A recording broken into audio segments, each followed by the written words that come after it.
নবী আলাইহিস সালাম আমাদেরকে আগেই সতর্ক করেছেন, শেষ জমানায় কিয়ামতের আগে, কিয়ামত যত নিকটবর্তী হবে, পৃথিবীতে দিন পালন, পৃথিবীতে দিন ধারণ, ঈমান রক্ষা করা, এটা তত সংকটময়, কঠিন থেকে কঠিন, কষ্টকর, দুঃসাধ্য বিষয়ে পরিণত হবে। এবং এ থেকে উত্তরণের জন্য নবী আলাইহিস সালাম পরিষ্কার কিছু দিক এবং নির্দেশনা আমাদেরকে দিয়েছে। যে বাধার কারণে আমরা ঈমান আমল চর্চা করতে পারি না, সে বাধাকে আমরা এক কথায় বলতে পারি ফিতনা। এই ফিতনা, এই শব্দটি কোরআনে বিভিন্নভাবে আল্লাহ তাআলা আলোকপাত করেছেন। নবী আলাইহিস সালামের বহু হাদিসে ফিতনা সম্পর্কে আলোকপাত হয়েছে। হাদিসের গ্রন্থগুলোতে কিতাবুল ফিতান বা ফিতনা সংক্রান্ত অধ্যায় আলাদা আলাদাভাবে রচিত হয়েছে। কিন্তু দুর্ভাগ্যজনক বাস্তবতা হলো আমরা আজ সর্বস্তরের সাধারণ মুসলমান আমরা ফিতনা সম্পর্কে খুব বেশি একটা ওয়াকিফাল না। মোহতারাম হাজরিন, ফিতনা শব্দের অর্থ হলো পরীক্ষা, বিভ্রান্তি, অরাজকতা। শেষ যুগে বিশেষ করে সত্য এবং অসত্যের মধ্যে পার্থক্য করা কঠিন হয়ে যাবে।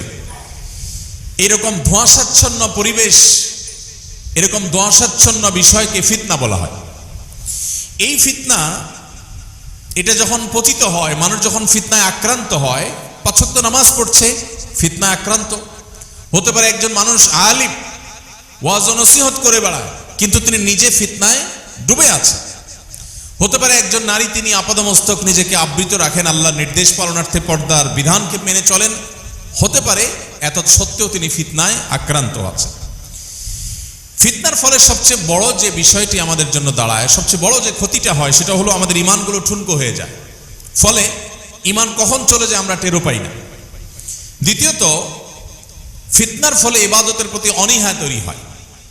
আজ যেদিকে তাকাবেন, অনেক মুসলমান আছেন যিনি আসলে ভালো মুসলমান হওয়ার চেষ্টা করেন এবং তার চেষ্টার কোনো ত্রুটি নাই, সদিচ্ছার কোনো ত্রুটি নাই। তিনি চান তিনি আল্লাহর ওলি হতে, আল্লাহর প্রিয় বান্দা হতে, তিনি চান নেককার মানুষ হতে, আব্দে সালেহ হতে, কিন্তু কেন জানি হয়ে ওঠে না। শত সহস্র মানুষের এই মনোবেদনা, অসংখ্য অগণিত মুসলমানদের মনের এই কষ্ট আছে যে তারা খুব নেককার মানুষ হয়ে উঠতে চান, কিন্তু দিন শেষে এটা করতে পারেন না। রমজান এলে কত আমল করবার সদিচ্ছা জাগে, কিন্তু রমজান পার হয়ে চলে যায়, তেমন কিছু করা হয়ে ওঠে না। তো এই জিনিসগুলো হয়ে থাকে মূলত ফিতনায় আক্রান্ত থাকার ফলে। একজন অসুস্থ মানুষ যেরকম অনেক সময় যে কোনো খাবারের স্বাদ আস্বাদন করতে পারেন না, অনুভব করতে পারেন না, ঠিক একইভাবে ফিতনায় ডুবে থাকা মানুষ ইবাদতের স্বাদ, ইবাদতের তৃপ্তি পান না। ফলে তার কাছে ইবাদতটা এটা এনজয় করার মতো বিষয় বা তৃপ্তিদায়ক বিষয় না হয়ে বরং তার কাছে বোঝা হয়ে যায়। যেমন নামাজ, আমরা আজকাল বেশিরভাগ মানুষ নামাজ পড়ি, কিন্তু এটা আমাদের এক ধরনের প্রেশার, আল্লাহর পক্ষ থেকে দেওয়া বোঝা, নাউজুবিল্লাহ, একটা চাপ, একটা দায়িত্ব মনে করি।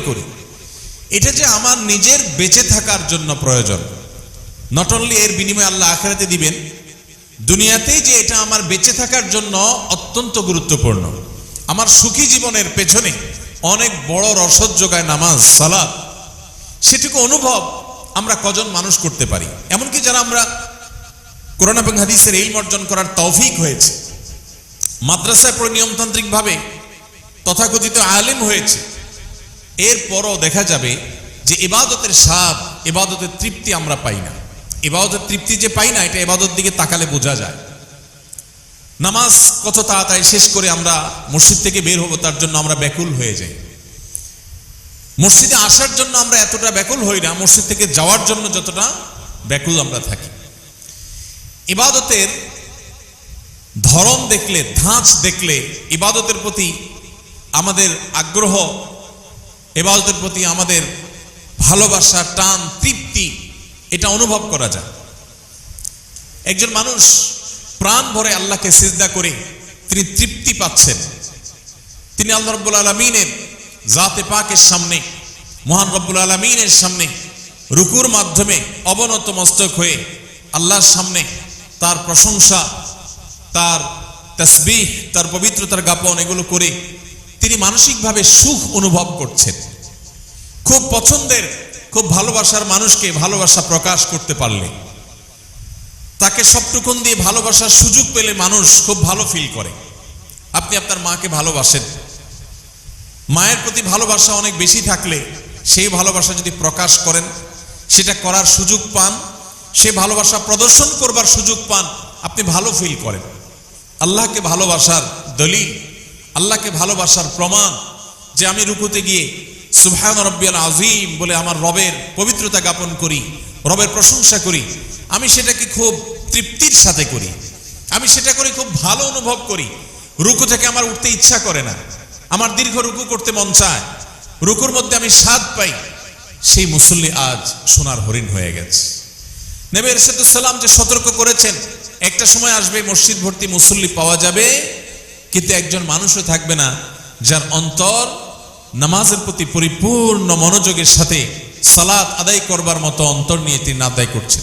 এরকম মানুষ একজনও পাওয়া যাবে না।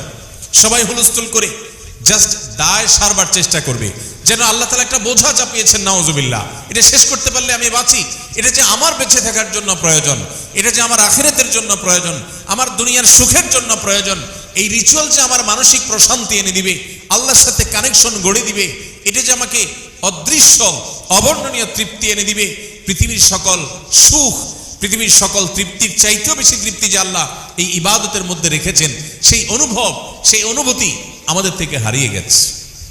এটি ফিতনার কারণে হয়ে থাকে। মানুষ যখন ফিতনা আক্রান্ত থাকে তখন তার অন্তর অসুস্থ হয়ে যায়, আর এই অসুস্থ অন্তরে তার হারাম কাজ করতে ভালো লাগে, সে নাজায়েজ কাজ করতে ভালো ফিল করে, অনুভব করে, ভালো কাজ করতে তার তেমন আগ্রহ বোধ হয় না। মোহতারাম হাজরিন, আমরা যদি 1450 বছর আগে চলে যাই, অবশ্য 1450 বছর বহু আগে, আমরা যদি আমাদের শৈশবের কথাও বলি, যারা এখানে 40 বা 50+ এইজের মানুষ আছেন, আপনারা অনেক মানুষ এই সমাজে আপনাদের জীবদ্দশায় দেখেছেন যাদের কাছে ইবাদত ছাড়া আর কিছু ভালো লাগতো না, হারাম কোনো কিছু তাদেরকে টানতো না। বিশেষ করে সিলেটের মানুষ, আপনাদের এরকম বহু মানুষ দেখার কথা যে তাদের সামনে হারাম গান বাজানো হলে তারা পাগলের মতো ছটফট করতেন, সহ্য করতে পারতেন না। ভালো বোধ করা তো পরের কথা।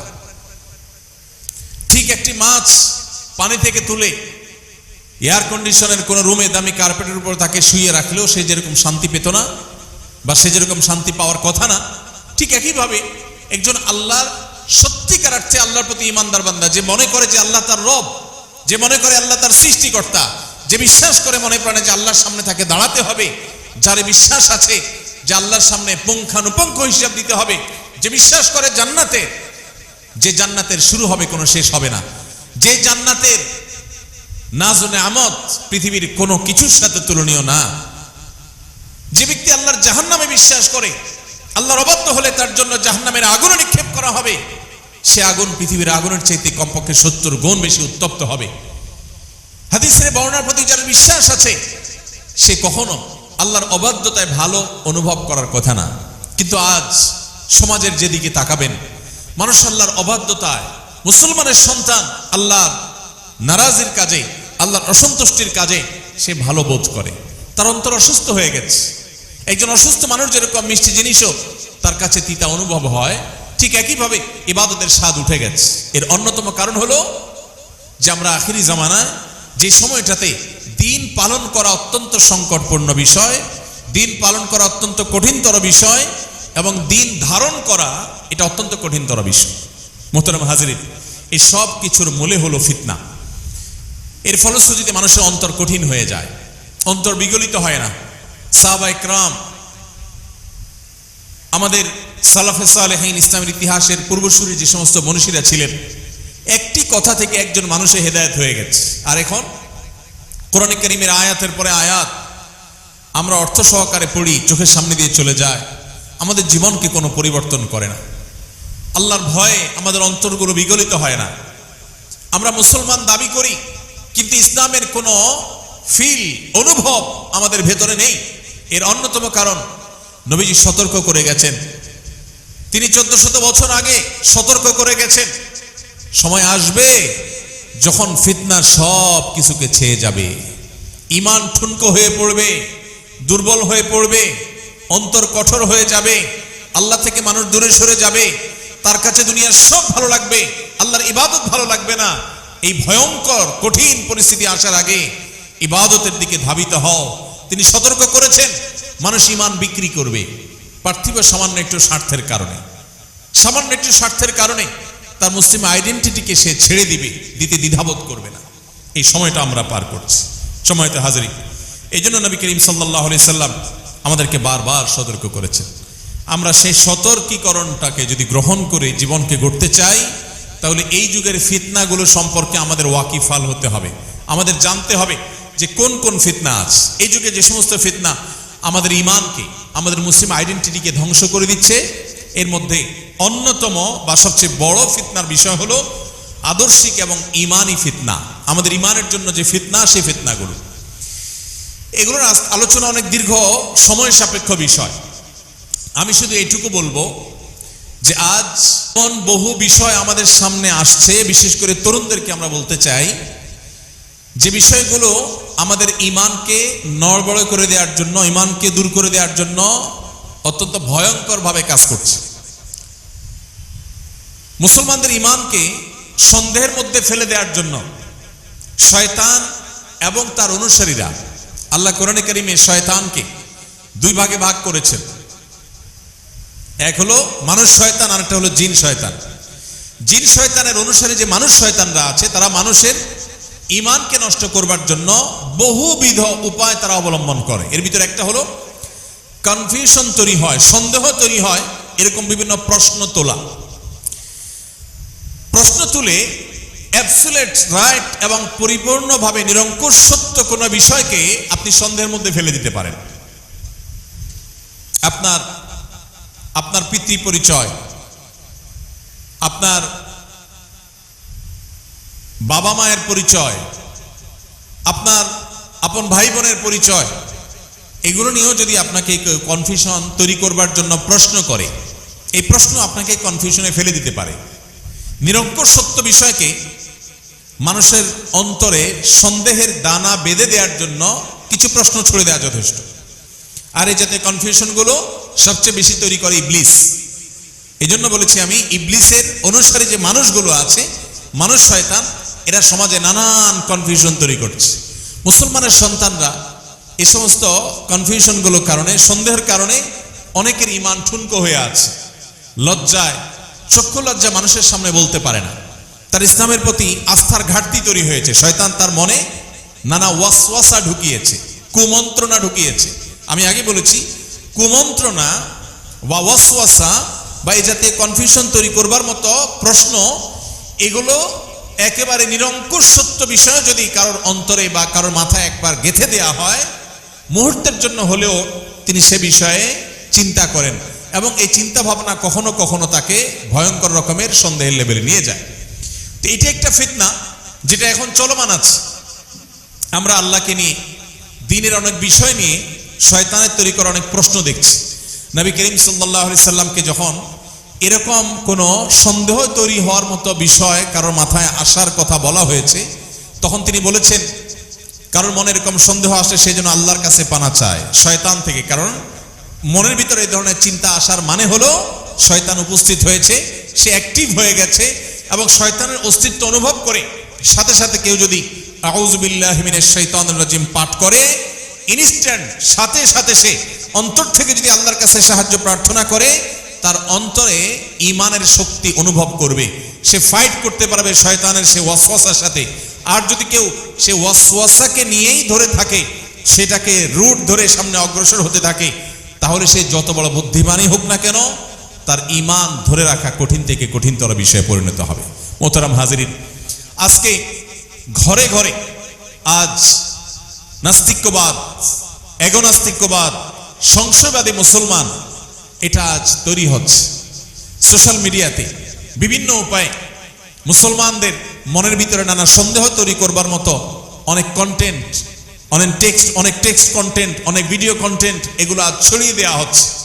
মুসলমানের কর্তব্য আল্লাহ তাআলার প্রতি ঈমান আনার এই সম্পদ, ঈমানের এই দৌলত, এটা আখিরি জামানাতে শেষ যুগে এসে ধরে রাখা কঠিন হবে।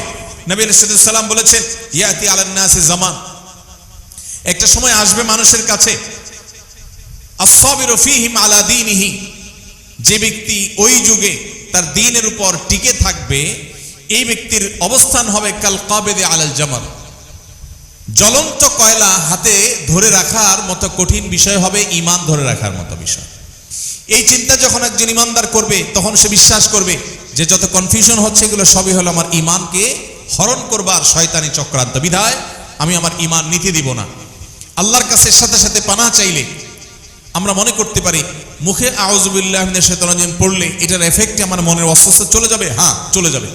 আপনি যদি সেই ইয়াকিন, সেই বিশ্বাস নিয়ে আল্লাহর প্রতি পূর্ণভাবে নিজেকে সমর্পণ করে আউযু বিল্লাহি মিনাশ শাইতানির রাজিম পাঠ করেন, আল্লাহর দিকে ধাবমান অন্তর যদি হয়, তাহলে আপনি সন্দেহাতীতভাবে নিশ্চিত থাকতে পারেন আল্লাহ তাআলা আপনাকে এই ফিতনা থেকে হেফাজত করবে।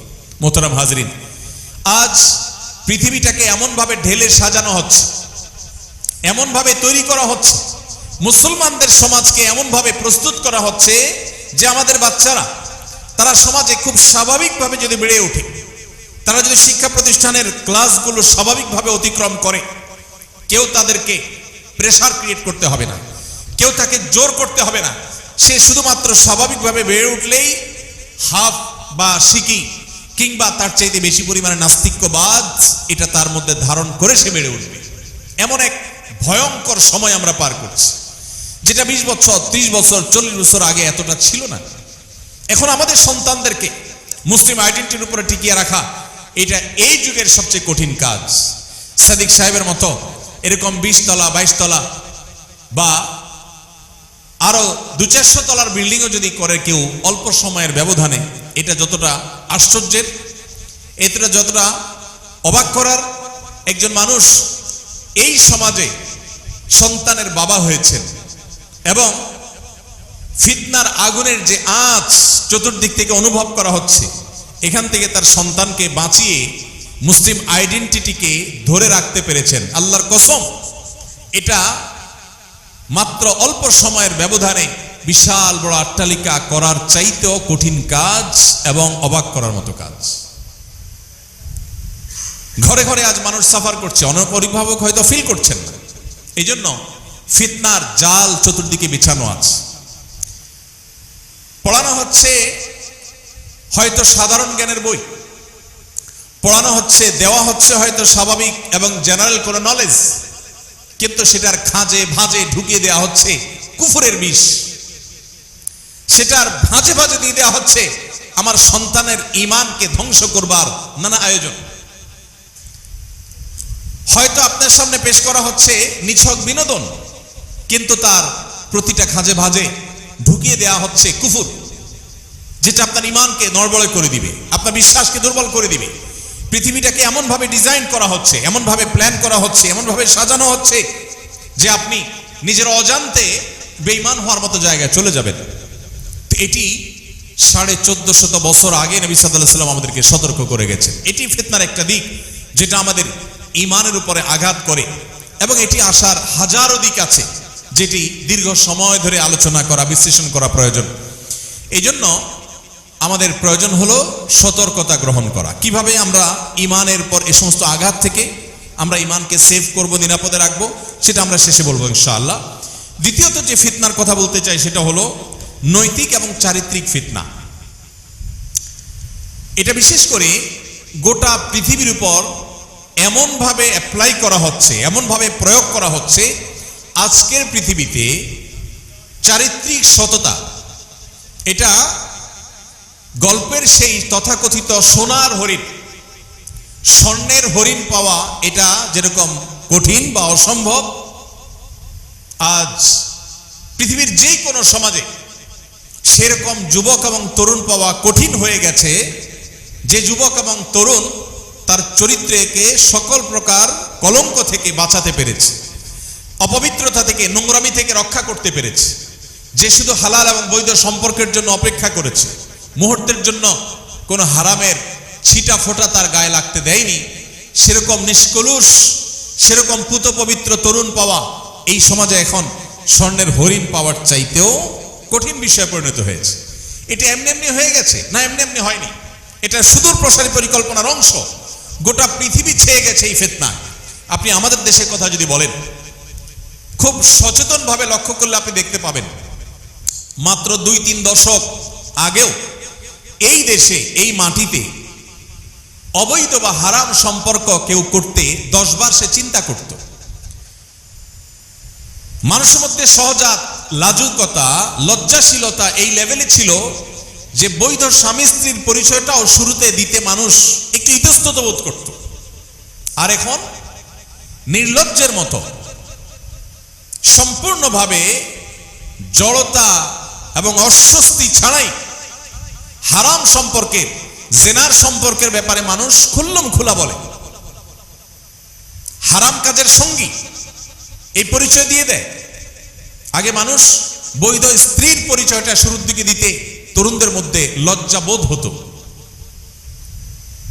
এক ধরনের অস্বস্তি কাজ করতে শুরুর দিকে। অথচ এখন একটা হারাম কাজের সঙ্গী, অবৈধ কাজের সঙ্গী এই পরিচয় নির্দ্বিধায় দেয়া হচ্ছে, এবং একটা জেলা শহর বাদ নেই যে এই ধরনের কালচার নাই। এটা এমনি এমনি হয়ে যায় নাই, এটা ছেয়ে গেছে সমাজে। এই জন্য নবী সাল্লাল্লাহু আলাইহি সাল্লাম তিনি বলেছেন, মাইয়াদমান লি মা বাইনা লিহিয়াইহি ওয়া মা বাইনা রিজলাইহি আদমান লাহুল জান্নাহ। যে ব্যক্তি তার 2 চোয়ালের মধ্যবর্তী অঙ্গ অর্থাৎ মুখ, আর যে ব্যক্তি তার 2 পাও বা রানের মধ্যবর্তী অঙ্গ, তার সম্ভ্রম, ইজ্জত, এগুলোকে যে ব্যক্তি হেফাজত করবার দায়িত্ব নিবে, নবীজি বলেছেন আমি তার জন্য জান্নাত আল্লাহর পক্ষ থেকে তাকে পাইয়ে দেওয়ার দায়িত্ব নিলাম। ভয়াবহ একটি ফিতনার একটা অবশ্যম্ভাবী পরিণতি। গোটা পৃথিবীর যেদিকে আপনি তাকাবেন, যেই দিকে তাকাবেন, পূর্ব থেকে পশ্চিম, উত্তর থেকে দক্ষিণ, আপনি দেখতে পাবেন পরিবার ভাঙার এক মহোৎসব চলছে, মহা আয়োজন চলছে। এবং তার ফলশ্রুতিতে আমরা আমাদের দেশেও দেখি প্রত্যেকটা জায়গায় বিবাহ ভাঙার এক হিড়িক চলছে। দাম্পত্য সম্পর্কগুলো টিকে না। এখন বিয়ের সময় অভিভাবকরা সবচেয়ে বেশি দুশ্চিন্তায় থাকেন যে টিকবে তো, অন্য কোনো চিন্তা নাই, টিকবে কিনা এই চিন্তা। আপনি চিন্তা করুন যে 20 বছর 30 বছর আগেও, 2 যুগ 3 যুগ আগেও অভিভাবকদের মাথায় এটা আসতোই না যে বিয়ে আবার না টিকার চিন্তা কি আছে। কিন্তু এখন যত ঘটা করে বিয়ে হয় তত দ্রুততার সাথে আবার ভেঙে যায়। এই যে ভেঙে যাচ্ছে, এটা এমনি এমনি ভেঙে যাচ্ছে না, এটা অত্যন্ত সুপরিকল্পিতভাবে আমাদের পরিবার ব্যবস্থাকে ভেঙে দেওয়া হচ্ছে। এর ভেতরে শয়তানের বিভিন্ন স্বার্থ লুকায়িত আছে, শয়তানের বিভিন্ন এজেন্ডা লুকায়িত আছে। সে বিষয়গুলো হয়তো দীর্ঘ আলোচনা সাপেক্ষ বিষয়, আমরা একটু খেয়াল করলে দেখতে পাবো। এই জন্য আখেরি জামানাতে, শেষ যুগে কোনো পরিবার যদি ভাঙনের হাত থেকে নিজেদেরকে রক্ষা করতে পারে, পরিবারের সদস্যদের মধ্যে যদি হৃদ্যতাপূর্ণ সম্পর্ক থাকতে পারে, তাহলে এটা বিশাল বড় একটা সাকসেস। আপনারা অনেকে সহিহ মুসলিমে বর্ণিত সেই হাদিস শুনেছেন। নবী আলাইহিস সালাম বলেছেন, শয়তান পানির উপরে তার সিংহাসন স্থাপন করে তার অনুসারীদেরকে, সদস্যদেরকে ছেড়ে দেয় মানুষের মাঝে শয়তানি করবার জন্য। এক এক শয়তান এক এক শয়তানি করে মানুষের মধ্যে বিচরণ করে দিন শেষে যখন দলনেতার কাছে এসে রিপোর্ট দেয়, কেউ বলে আমি মানুষকে দিয়ে আজকে অমুক আকাম করিয়েছি, খারাপ কাজ করিয়েছি, গুনাহের কাজ করিয়েছি, শয়তান অ্যাপ্রিসিয়েট করে। কিন্তু সবচেয়ে বেশি অ্যাপ্রিসিয়েট করে ওই শয়তানকে, শয়তানের সেই সদস্যকে, যেই সদস্য কোন পরিবারের মধ্যে ভাঙন ধরাতে পেরেছে। অতএব মুসলমানদের পরিবার শুধু নয়, গোটা পৃথিবীতে পরিবার ব্যবস্থা যেন ভেঙে পড়ে, এটার জন্য দেখবেন বিবাহ বহির্ভূত সম্পর্ককে অ্যাপ্রিসিয়েট করা হচ্ছে।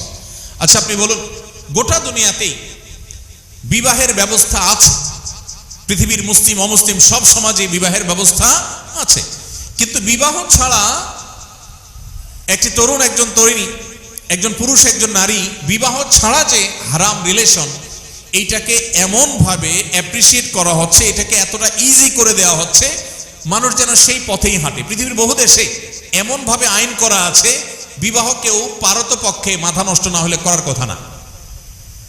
কারণ বিবাহ যদি করে তাহলে বিচ্ছেদ হলে সম্পদের অর্ধেক স্ত্রীকে দিয়ে দিতে হবে।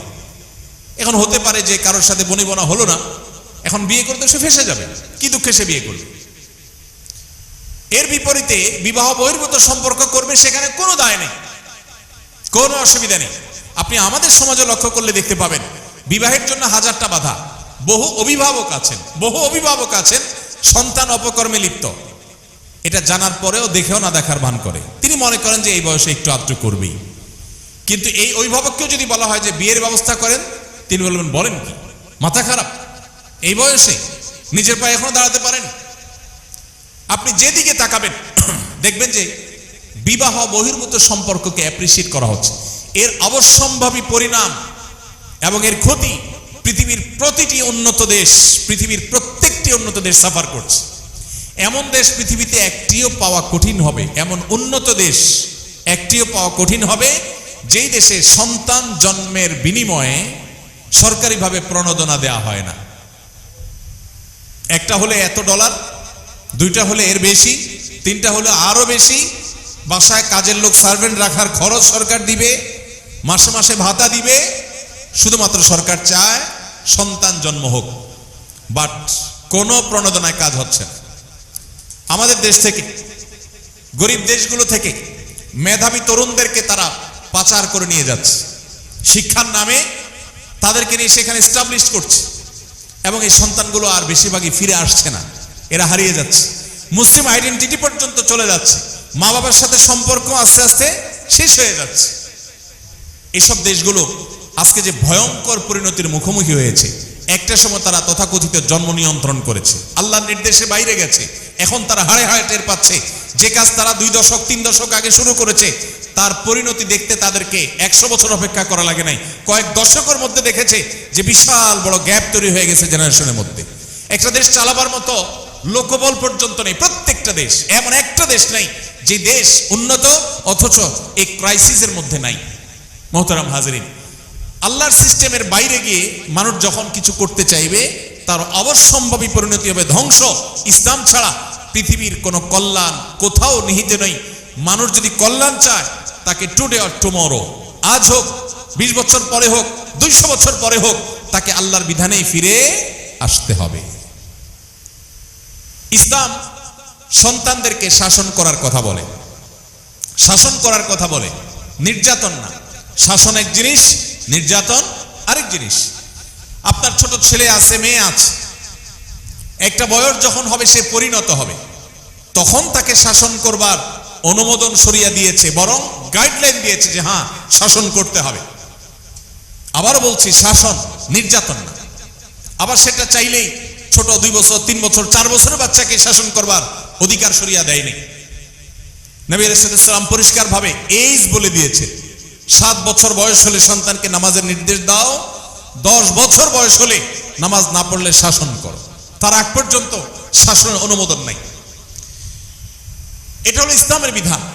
কিন্তু পশ্চিমা আইডিওলজি দাঁড়ালো আমাদের দেশে, আমাদের ব্রেইনও দখল করে ফেলেছে।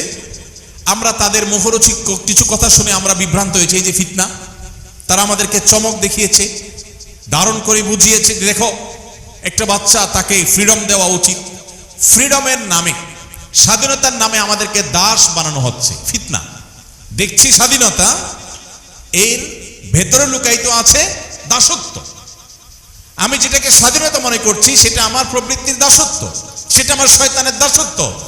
প্রত্যেকটা মানুষ দাস, কেউ তার প্রবৃত্তির, কেউ তার মালিকের, কেউ শয়তানের, কেউ আল্লাহর। এখন আমাকে তথাকথিত স্বাধীনতার নামে চমক দেখিয়ে আমাকে যে বিভ্রান্ত করা হচ্ছে, এটার নাম ফিতনা। বহু মানুষ নামাজ কালাম পড়েন, কিন্তু এই সমস্ত পশ্চিমা ফিতনা, বিভিন্ন রকমের ফিতনা এসে পড়ে গেছে। তো যেটি বলছিলাম যে একটি শিশুকে নির্দিষ্ট বয়সে যাওয়ার পর শরিয়ার বিভিন্ন নীতিমালার আলোকে বিভিন্ন শর্ত মেনে তাকে শাসন করবার এখতিয়ার দিয়েছে। কিন্তু গোটা দুনিয়ার, গোটা পৃথিবীর উন্নত দেশগুলোর দিকে তাকান, বলবে না খবরদার, কিচ্ছু বলা যাবে না। বিশেষ করে আপনাদের সিলেট এলাকায় মানুষ, পৃথিবীর উন্নত দেশগুলোতে আপনারা বেশি থাকেন, আপনারা আরো ভালো বলতে পারবেন। পৃথিবীর যে কোনো উন্নত দেশ বলবে কি, বাচ্চাকে কোনো শাসন করা যাবে না। স্কুলে বাচ্চাকে রীতিমতো তালকিন করা হয়, ফুসলানো হয় যে বাসায় আব্বু আম্মু বকা দেয় কিনা, শুধু বলো, থানা থেকে ধরে নিয়ে আসা হবে, এবং আসা হচ্ছে। প্রত্যেকটা ঘরে ঘরে বাচ্চাদের ভয়ে বাপ মা আতঙ্কে থাকে। একটু জোরে ধমক দিলেও, স্কুলে নালিশ করলে পুলিশ এসে বাপ মাকে ধরে নিয়ে যাবে। এবং এরপরে বাপ মাকে বাধ্য করা হবে যে টাকা দিবা, তোমার চোখের সামনে তোমার ছেলে মেয়ে নষ্ট হবে, খরচ তুমি দিবা, 100 মিটারের মধ্যে তাদের কাছেও যেতে পারবা না, যা খুশি তারা করে। আজকে সম্ভবত দেখেছি সিঙ্গাপুরে আইন করা হয়েছে, 9 বছরের বয়সও যদি হয় তাহলে টিজ করার দায়ে বেত্রাঘাত করার পারমিশন সরকারিভাবে দেয়া হয়েছে। আমি এই নিউজটা দেখে একটু হাসলাম। শরীয়ত যে শাসন করার অনুমোদন দিয়েছে সেটা নিয়ে আমরা হাসাহাসি করলাম, আমরা খুব জাতে উঠলাম যে আমরা অনেক আধুনিক স্মার্ট, ইসলাম অনেক সেকেলে, কিসের বাচ্চাকে আবার শাসন করে, তাদের স্বাধীনতা আছে, তাদের নিজস্ব চিন্তা থাকা উচিত, তারা নিজেরা বেড়ে ওঠা উচিত। এই সমস্ত আজগুবি এবং মুখরোচক, শুনতে ভালো শোনা যায় এই টাইপের কথাবার্তা আমরা বলেছি। যখন ফেসে গেছি তখন আবার ফিরেছি শরিয়ার পথে, এবং অন্য কোনো পথ খোলা নেই। মোহতারাম হাজিরিন, এটা একটা ফিতনা যে আমরা মুখরোচক অনেক কিছু শুনছি, বিভিন্ন ইজম আমাদেরকে দারুণভাবে অনুপ্রাণিত করে, আমরা শুনে খুব ভালো ফিল করি, মাশাআল্লাহ আমরা বোধহয় জাতে উঠছি, আমরা অনেক স্মার্ট হচ্ছি, কিন্তু আমরা শরিয়া থেকে সরে যাচ্ছি। আজ ঘরে ঘরে সেই মুসলমান ভরা, 5 ওয়াক্ত নামাজ পড়া মুসলমানদের মধ্যে বহু মুসলমান আছে যারা আল্লাহর বিধানের প্রতি সেই আস্থা নাই, পশ্চিমা আইডিওলজির উপরে যে আস্থা তাদের মধ্যে তৈরি হয়েছে, এটা ফিতনা। এই জন্য নবী সাল্লাল্লাহু আলাইহি সাল্লাম আল্লাহর কাছে প্রতিদিন নামাজের আখেরি বৈঠকে দোয়া মাসুরার জায়গায় তিনি যে দোয়া করতেন, এই দোয়ার মধ্যে আল্লাহুম্মা ইন্নী যালামতু নাফসি যুলমান কাসীরার পাশাপাশি আরেকটা দোয়া ছিল। সে দোয়া কি? আল্লাহুম্মা ইন্নী আউযু বিকা মিন আযাবিন নার ওয়া আযাবিল কবর ওয়া আউযু বিকা মিন ফিতনাতিল মাহইয়া ওয়াল মামাত। আল্লাহ, জীবন এবং মরণের ফিতনা থেকে, বেঁচে থাকার মধ্যে পৃথিবীতে বহু ফিতনা আছে, দেখতে মনে হয় ভালো কিন্তু পরিপূর্ণ অন্ধকারে সেটা আমার জন্য ক্ষতিকর জিনিস, বাট আমার কাছে মনে হচ্ছে ভালো। আল্লাহ, আমি ভালো মনে করে আগাবো, অথচ তার শেষ ঠিকানায়, শেষ মাথায় গন্তব্য হলো জাহান্নাম। এটাই ফিতনা। এই জন্য নবী করিম সাল্লাল্লাহু আলাইহি ওয়াসাল্লাম আমাদেরকে সতর্ক করেছেন। আল্লাহ তাআলা আমাদেরকে, আমাদের চরিত্রকে, আমাদের পরিবারকে ঈমান এবং আমলের জন্য হার্মফুল বিষয়গুলো থেকে বেঁচে থাকার তৌফিক দান করুন। ফিতনার বিষয়ে আল্লাহ তাআলা আমাদেরকে সচেতন এবং সতর্ক থাকার তৌফিক দান করুন। মোহতারাম হাজরিন, আরেকটা বড় ফিতনার বিষয় হলো দৃষ্টির ফিতনা এবং ডোপামিনের অ্যাটাক।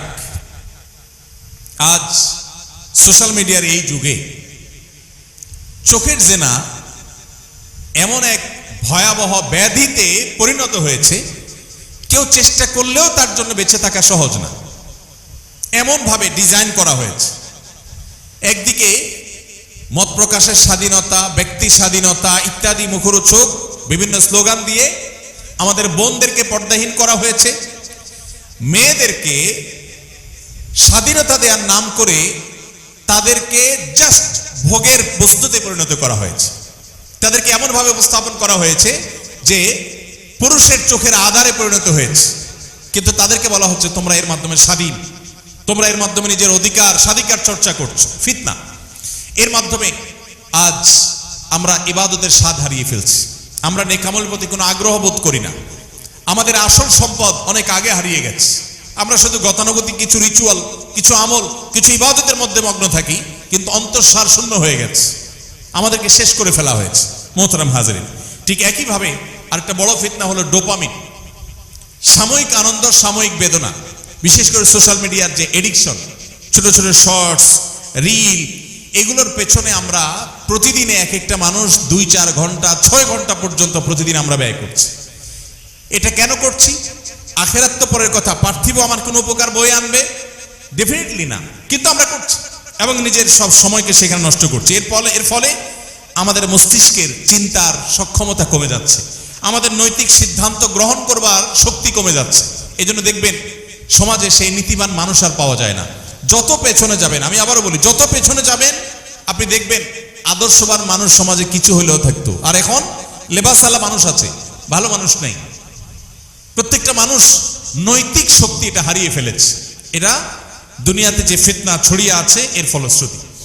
ঠিক একইভাবে আরেকটা ভয়ঙ্কর বিষয় হলো যে এই সময়টাতে আমরা গোটা বিশ্বে মানুষ পার্থিব জাগতিক উন্নতি করছে, আমাদের জীবনযাপনের মান উন্নত হচ্ছে। প্রত্যেকটা দেশের মানুষ দিন দিন আমরা জীবনযাপনের মান উন্নত করছি, কিন্তু আমাদের মধ্যে যে পরিমাণ ডিপ্রেশন, হতাশা এটা বেড়ে চলেছে। বিশ্ব স্বাস্থ্য সংস্থা বলছে 2030 সালের মধ্যে পৃথিবীর সবচাইতে বড় এবং সবচাইতে বেশি পরিমাণে যে রোগে মানুষ আক্রান্ত হবে সেটার নাম ডিপ্রেশন।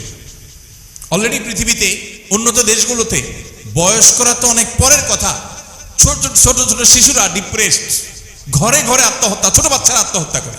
উন্নতির কোনো অভাব নেই, জীবন যাপনের উপায় উপকরণ, শৌখিনতার উপায় উপকরণ কোনটার কোনো অভাব নেই, কিন্তু দিনহীন, আল্লাহর আনুগত্যহীন, ঈমানহীন, ঈমানে চেতনাহীন এই আধুনিক জীবন এটা মানুষকে বাহ্যিক বিলাসিতা দিতে পারে কিন্তু আভ্যন্তরীণ প্রশান্তি কেড়ে নেয়। এটা অবশ্যম্ভাবী পরিণাম। যারা উন্নত দেশে আছেন, যারা দুনিয়াতে বিভিন্ন উন্নত দেশগুলোতে সফর করার সুযোগ হয়েছে, তারা ভালো বলতে পারবেন যে বাচ্চারা পর্যন্ত ডিপ্রেসড প্রত্যেকটা ঘরে ঘরে।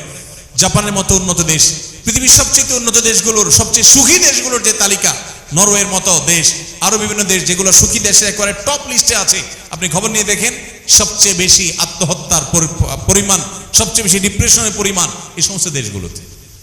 সুখের উপকরণে কোনো শেষ নেই, কোনো অপরাধ হয় না, চোর ধরা পড়ে না, ডাকাত ধরা পড়ে না, খুনি ধরা পড়ে না। এত সাইলেন্ট, এতটা কোয়াইট, এত বাহ্যিক দৃষ্টিকোণ থেকে শান্ত দেশ, কিন্তু মানসিক শান্তি কারণ নেই। শান্তির সমস্ত ব্যবস্থা আছে, দুনিয়াটাকে জান্নাতে পরিণত করার জন্য যা লাগে সেরকম করে ফেলেছে। তাদের পরিবেশ, তাদের প্রতিবেশ, তাদের নিয়ম, তাদের সিস্টেম এত ভালো যে মনে হবে সেখানে গেলে মানুষ শান্তির সাগরে বসবাস করবে, কিন্তু না, মানুষ দুঃখের সাগরে বসবাস করে। আল্লাহ রাব্বুল আলামিন দিন ছাড়া দুনিয়ার সমস্ত সম্পদ একত্র করলেও কেউ আল্লাহ তাআলা সেখানে শান্তি রাখেন নাই। আর যদি দিন থাকে, ঈমানে চেতনা থাকে, তার ভিতরে যদি দুনিয়ার পার্থিব বিষয়গুলো যদি কম ঘাটতিও থাকে, আল্লাহ তাআলা সেখানে শান্তি রেখেছেন। মোহতারাম হাজরিন, আজ আখেরি জামানায় আমরা বসবাস করছি যেখানে ঈমান ধরে রাখা কঠিন হয়ে যাচ্ছে, কারণ পৃথিবীটাকে ডিজাইন করা হয়েছে সেভাবে। হারাম অর্থনীতির বাধ্যবাধকতা এটা আরেকটা ফিতনা। এই যুগে বিশ্বের আমাদের টাকা পয়সাগুলো নিয়ে মাতবুরি করা যে মোড়লরা আছে, গরিব মানুষদের টাকাগুলোকে ব্যাংকগুলো যেভাবে নিয়ে নেয় বিভিন্ন সিস্টেমের মাধ্যমে, এই অর্থ ব্যবস্থা গোটা পৃথিবীকে এমন ভাবে সুদের উপর দাঁড় করিয়েছে।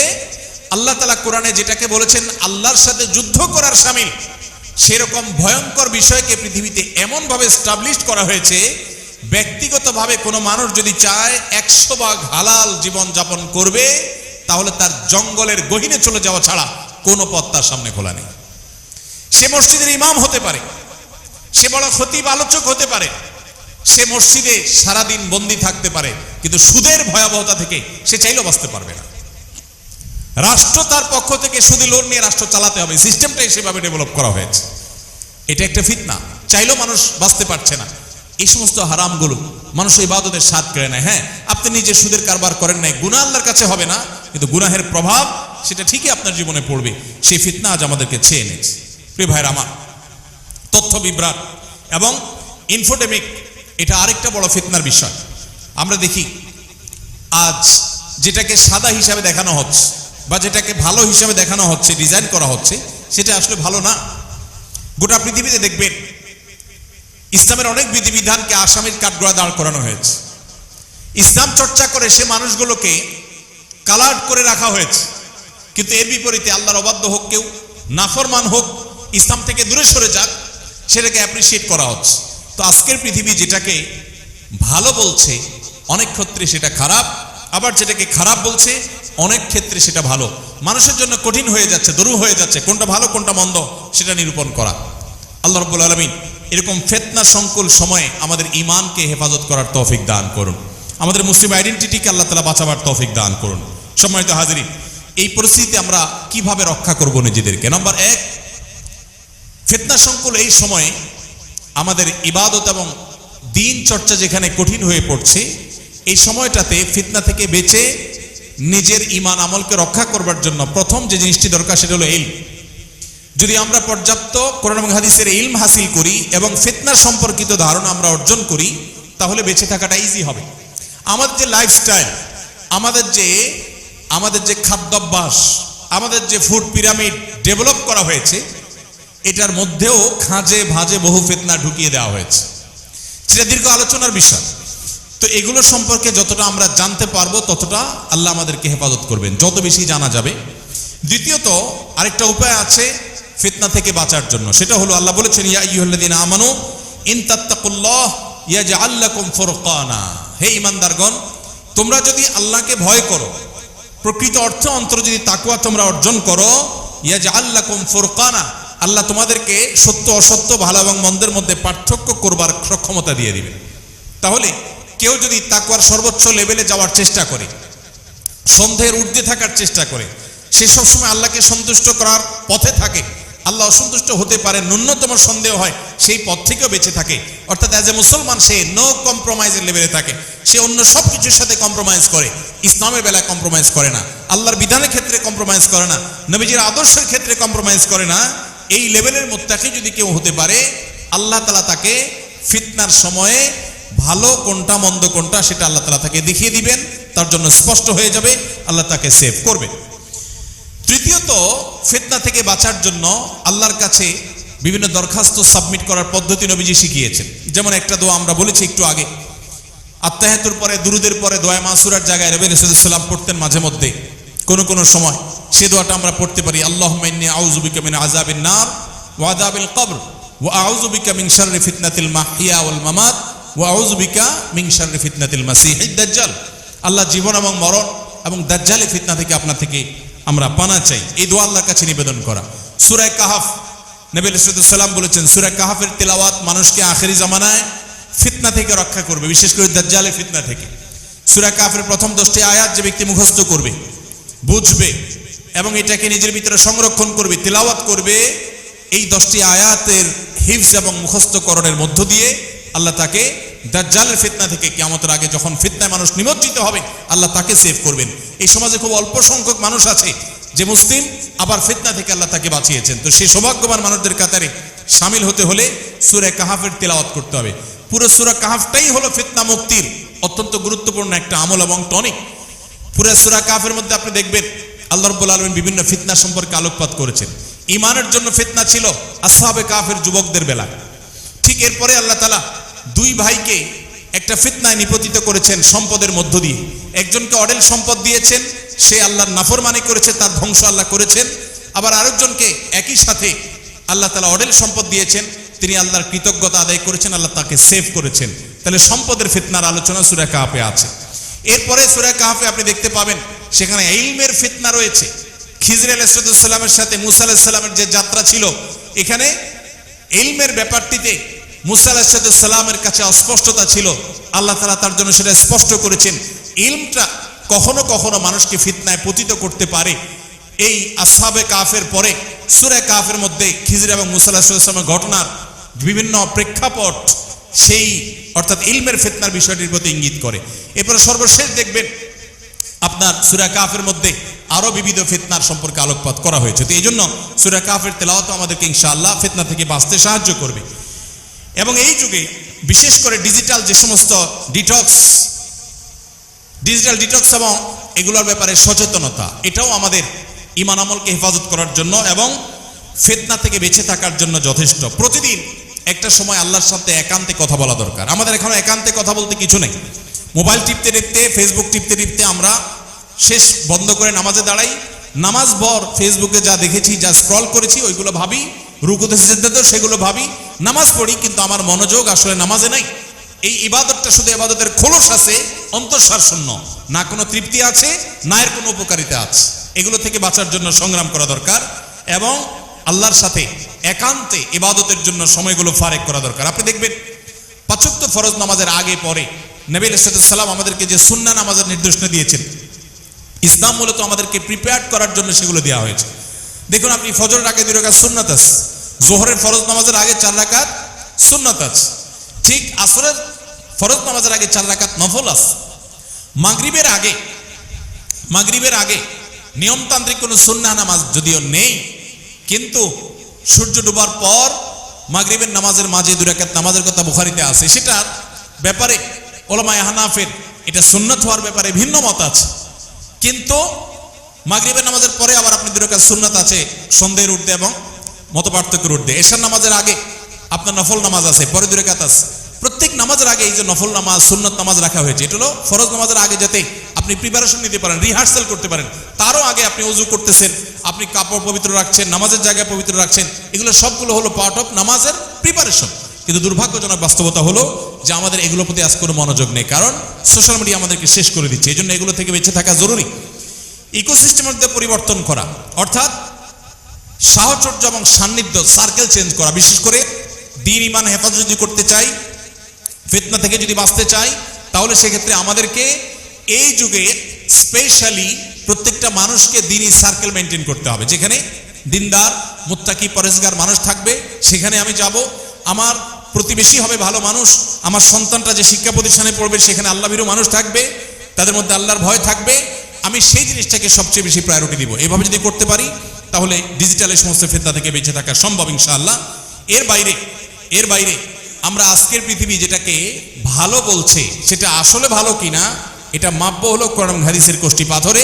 কোনোটাকে যদি মন্দ বলে তাহলে সেটাকে মন্দ মনে করার আগে কোরআন এবং হাদিস মন্দ বলছে কিনা সেই কষ্টি পাথরে পরিমাপ করার চেষ্টা করব।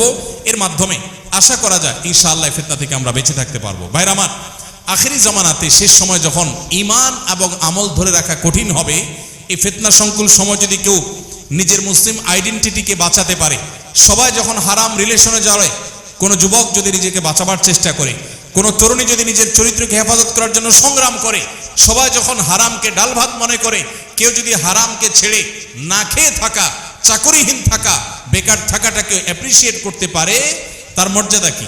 নবী করিম সাল্লাল্লাহু আলাইহি সাল্লাম বলেছেন, যেটি তিরমিজিতে বর্ণিত হয়েছে যে আমার পরে, নবীজি বলেছেন আমার পরে একটা সময় আসবে, তোমাদের পরে, সাহাবীদেরকে বলছেন যে তোমাদের পরে একটা সময় আসবে যখন দ্বীনের উপরে টিকে থাকাটা জ্বলন্ত আগুনের কয়লা বা জ্বলন্ত কয়লা হাতে রাখার চাইতে বা রাখার মতো কঠিন হবে। এরকম সময় আসবে যখন ওই সময়টাতে যে ব্যক্তি দ্বীন এবং ঈমান রক্ষা করবে, নেক আমল করবে, তাকওয়া চর্চা করবে, ওই ফিতনার সময় নিজেকে বাঁচিয়ে রাখবে, তার একজনের বিনিময় হবে তোমাদের 50 জনের সমান। সাহাবীদেরকে বলা হচ্ছে তোমরা 50 জন নেক আমল করে আল্লাহর কাছে যে পরিমাণ রিওয়ার্ড এবং বিনিময় লাভ করবে, ওই সময়টাতে ফিতনা মোকাবেলা করে প্রতিকূল পরিবেশে মুসলিম আইডেন্টিটিকে বাঁচাবার জন্য সংগ্রাম করে যদি কেউ টিকে থাকতে পারে, হারাম থেকে বাঁচিয়ে রাখতে পারে, তাহলে আল্লাহ তাআলা তাকে তোমাদের 50 জনের মর্যাদা ওই একজনকে দিবেন। কেন? কারণ সাহাবীদের সামনে চ্যালেঞ্জ বা বাধা, ফিতনা এত বেশি ছিল না, আজকে যত বেশি ফিতনা আছে। নবী রাসূলুল্লাহ সাল্লাল্লাহু আলাইহি ওয়াসাল্লাম সেজন্য এই সুসংবাদ আমাদেরকে দিয়েছেন। ঠিক একইভাবে নবী রাসূলুল্লাহ সাল্লাল্লাহু আলাইহি ওয়াসাল্লামের কাছে প্রশ্ন করা হয়েছে, ইয়া রাসূলুল্লাহ 50 জনের সওয়াব একজনকে দেওয়া হবে, মানে তাদের 50 জন? বলছেন না, তাদের 50 জন না, তোমাদের 50 জনের সওয়াব তাদের একজনকে দেওয়া হবে। এরকম আরো বহু হাদিস আছে, যে হাদিসগুলোর কারণে বা যেগুলোর মাধ্যমে বোঝা যায় যে ফিতনা সংকুল সময় ঈমানের উপর টিকে থাকার প্রয়োজনীয়তা কত বেশি এবং এর ফজিলত কত বেশি। এবং কোন হাদিসে আসছে নবী রাসূলুল্লাহ সাল্লাল্লাহু আলাইহি ওয়াসাল্লাম বলেছেন, ফিতনার সময় যদি কেউ ইবাদতে মশগুল থাকে, নেক আমলে ব্যস্ত থাকে, তাহলে সে নবী আলাইহিস সালামের কাছে হিজরত করে যে এসেছেন সাহাবীরা, তার কাছে হিজরত করে আসার মতো মর্যাদার সমান মর্যাদা পাবে ওই ব্যক্তি, যে ব্যক্তি ফিতনার সময় নেক আমলের মধ্যে মশগুল থাকবে। আল্লাহ রাব্বুল আলামিন এই কঠিন সময় আমাদেরকে ঈমান আমলকে সবকিছুর উপর অগ্রাধিকার দেওয়ার তৌফিক নসিব করুন। আমরা চেষ্টা করব তো ইনশাআল্লাহ। মোহতারাম হাজরিন, এর জন্য দরকার ঐকান্তিক প্রচেষ্টা, এর জন্য দরকার আন্তরিকতা, এর জন্য দরকার চ্যালেঞ্জ বোঝা। আজকের এই পৃথিবীতে আপনি যেদিকে তাকাবেন দেখবেন সবাই জাহান্নামমুখী যাত্রার জন্য সবাই প্রস্তুতি গ্রহণ করে বসে আছে। আপনি দিনের ক্ষেত্রে নো কম্প্রোমাইজের লেভেলে থাকা মানুষ খুব বেশি একটা খুঁজে পাবেন না। দেখবেন সবাই কম্প্রোমাইজ করে ফেলে। ঠিক আছে, নামাজ কালাম পড়ি, আরে পরে হবে, অসুবিধা নেই। বিয়ের অনুষ্ঠানে আসছি, এখানে একটু সামাজিকতা সৌজন্যতা আছে না, সব জায়গা পর্দা করলে চলে নাকি? একটু আধটু গান বাজনা তো করতে হয়, আরে এত বাস্তে কি সমাজে চলা যায় নাকি? আল্লাহর কাছে মাপ চেয়ে নিব। এগুলো সব হলো দিনের ক্ষেত্রে কম্প্রোমাইজ, এগুলো সবগুলোই ফিতনা, দিনের উপরে টিকে থাকার ক্ষেত্রে বাধা। নো কম্প্রোমাইজের লেভেলে থেকে ঈমান চর্চা করা, আমল চর্চা করা, পরিপূর্ণ মুসলমান হওয়া, পরিপূর্ণভাবে দ্বীনের উপরে প্রবেশ করা, এই মানুষের পরিমাণ আজ সমাজে সবচেয়ে কম। আল্লাহ রাব্বুল আলামিন আমাদের সবাইকে সেরকম খাঁটি মুসলমান হওয়ার তৌফিক নসিব করুন। আমরা সবাই চেষ্টা করব তো ইনশাআল্লাহ। আল্লাহর কাছে আমরা দোয়া করব। নবী আলাইহিস সালাম দোয়া করতেন, আল্লাহুম্মা ইন্নী আউযু বিকা মিনাল ফিতান মা যাহারা মিনহা ওয়া মা বাতান। আল্লাহ, আপনার কাছে ফিতনা থেকে পানা চাই, প্রকাশ্য ফিতনা, অপ্রকাশ্য ফিতনা, সকল প্রকার ফিতনা থেকে আপনার কাছে পানা চাই। আমরা ঠিক একইভাবে আল্লাহর কাছে দোয়া করব। আমরা একটু বলি, আল্লাহুম্মা ইন্নী আউযু বিকা মিনাল ফিতানি মা যহারা মিনহা ওয়া মা বাতান। এর অর্থ হলো, আল্লাহ, যে সমস্ত ফিতনাগুলো স্পষ্ট আর যেসব ফিতনাগুলো বোঝা যায় না, ধোঁয়াশা, বিভ্রান্তি, কোনটা ভালো কোনটা মন্দ, কোনটাতে তুমি খুশি হবে কোনটাতে অসন্তুষ্ট হবে, স্পষ্ট না, এরকম ধোঁয়াশাপূর্ণ যে সমস্ত ফিতনা আছে এগুলো থেকে তুমি আমাদেরকে রক্ষা করে হেফাজত করো। আল্লাহ তাআলা আমাদের সবাইকে, আমাদের ঈমানকে, আমাদের আমলকে, আমাদের ফ্যামিলি পরিবারের সদস্যদের ঈমান আমলকে এই কঠিন ফিতনার সময়ে পরিপূর্ণভাবে সেভ করা এবং সেটাকে হেফাজত করা, আল্লাহর প্রিয় বান্দা হিসাবে, খাঁটি মুসলিম হিসাবে গড়ে তোলার তৌফিক আল্লাহ তাআলা আমাদেরকে দান করুন। আমরা যদি সবাই চেষ্টা করি, সবাই যদি সচেতন থাকি, ইনশাআল্লাহ এটা কষ্টসাধ্য হলেও অসম্ভব নয়। আল্লাহ তাআলা অবশ্যই আমাদেরকে রাস্তা দেখাবেন। আল্লাহ বলেছেন, ওয়াল্লাযীনা জাহাদু ফিনা লানাহদিয়ান্নাহুম সুবুলানা, যারা আমার রাহে আসার জন্য চেষ্টা করবে তাদেরকে অবশ্যই আমি বিবিধ রাস্তা দেখাবো। আপনি সমাজে এখন বহু মুসলমান পাবেন, সিরিয়াস মুসলমান, পূর্ণাঙ্গ মুসলমান, কোনো ছাড় দেয় না ইসলামের ক্ষেত্রে, এই মুসলমান আপনি খুব বেশি পাবেন না। দেখবেন সবই ভেজাল মুসলমান, সবই ভেজাল মুসলমান। ব্যবসা বাণিজ্য করছেন, চাকরি বাকরি করছেন, স্কুল কলেজে যাচ্ছেন, পড়াশোনা করছেন, বিভিন্ন সেক্টরে দেখবেন বিভিন্ন জায়গায় তার দিনকে তিনি কম্প্রোমাইজ করে ফেলছেন। তিনি দুনিয়াকে কম্প্রোমাইজ করছেন না, তিনি দিনকে কম্প্রোমাইজ করছেন। এই মানুষ দেখবেন ভরা, কিন্তু সেই মানুষ আপনি চিরুনি অভিযান করে খুঁজে বের করা কঠিন হয়ে যাবে যে মানুষ তার দিনকে, ঈমানকে সবকিছুর উপরে উঁচিয়ে রাখে। আল্লাহ তাআলা আমাদেরকে সেরকম খাঁটি মুসলমান হওয়ার তৌফিক দান করুন। ভেজাল মুসলমানের কোনো মূল্য দুনিয়াতে নেই। আজ যে অপমান অপদস্থ আমরা, আজ যে আমরা পিছিয়ে পড়ছি, এর মূল বিষয়টাই হলো এটি যে আমরা দিন থেকে দূরে সরে গেছি। সাহাবায়ে কেরাম তারা বিশ্ব শাসন করেছেন, বিশ্ব তাদের পায়ের নিচে এসেছে, গোটা বিশ্বকে তারা দিয়েছেন, কারণ তারা সেরকম ঈমানদার ছিলেন, তাদের সে নেক আমল ছিল। আজ আমরা সেই জায়গা থেকে সরে গেছি। আল্লাহ আমাদেরকে ফিরে আসার তৌফিক নসিব করুন।